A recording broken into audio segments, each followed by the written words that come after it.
We pity your pathetic dependence on this web video for your weekly news, but here we go anyway. Workers at the Fukushima Daiichi nuclear power plant are struggling with yet another problem. They found contaminated water leaking from a tank inside a new filtering system. Officials at Tokyo Electric Power Company say they discovered the leak during an inspection on Saturday. TEPCO has been testing the filtering system since March. It can remove almost all radioactive materials. The officials say the leak occurred in the welded section of a storage tank that holds radioactive water. They say the water has dripped into a pan below, but has not leaked outside of the filtering system. Contaminated water has been building up at the plant at a rate of hundreds of tons per day. TEPCO wants to use the new system to decontaminate it, but it has halted tests to investigate the cause of the leak.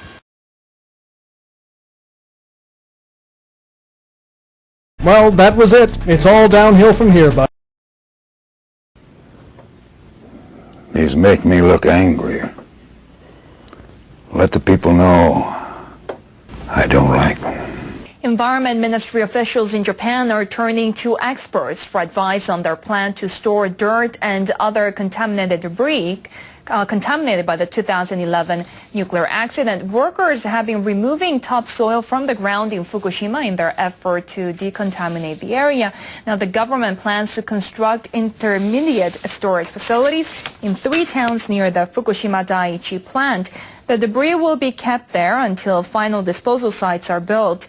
But some residents are against the idea because they're concerned about high levels of radiation. In response, the Environment Ministry is assembling panels of experts to confirm the safety of the plan.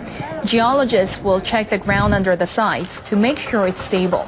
The experts will also give advice on the structure of the facilities as well as safety measures. Another panel of experts will discuss how to conserve the environment around the sites. The panels will hold their first meetings before the end of the month. A single watermelon has fetched more than $3,000 at an auction on the northern island of Hokkaido. The watermelons are known for their dark skin and sweet taste. They're popular gifts. 35 of them went under the hammer at a wholesale market in Asahikawa City. The highest bidder paid roughly $3,200 for one. We carefully examined the quality of the watermelons. We're very confident about offering them to customers. I paid about $3,000. I hope they can have more good harvests in the future. Experts say unseasonably cold weather at the start of spring delayed growth, but they say the watermelons became as sweet as usual after the temperature rose. Shipments will peak around mid-July. That's the summer gift season in Japan. It's enough to make you sick. I really wouldn't know, sir. I'm just a servant. Yeah. On the other hand, go screw yourself.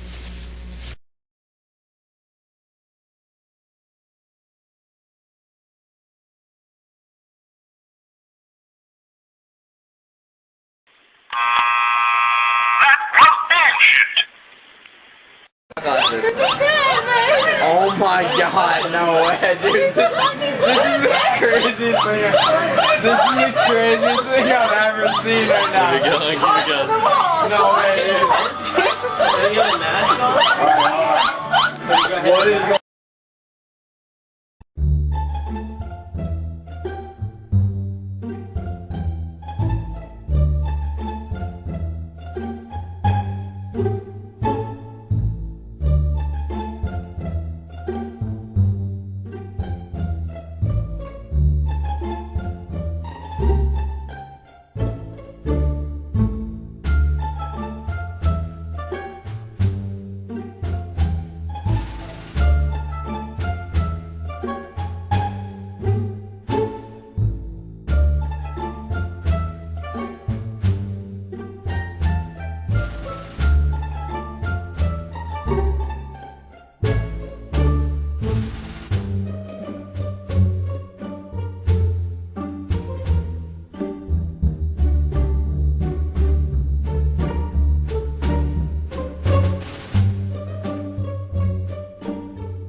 Iran's president-elect has promised to follow what he calls a path of moderation.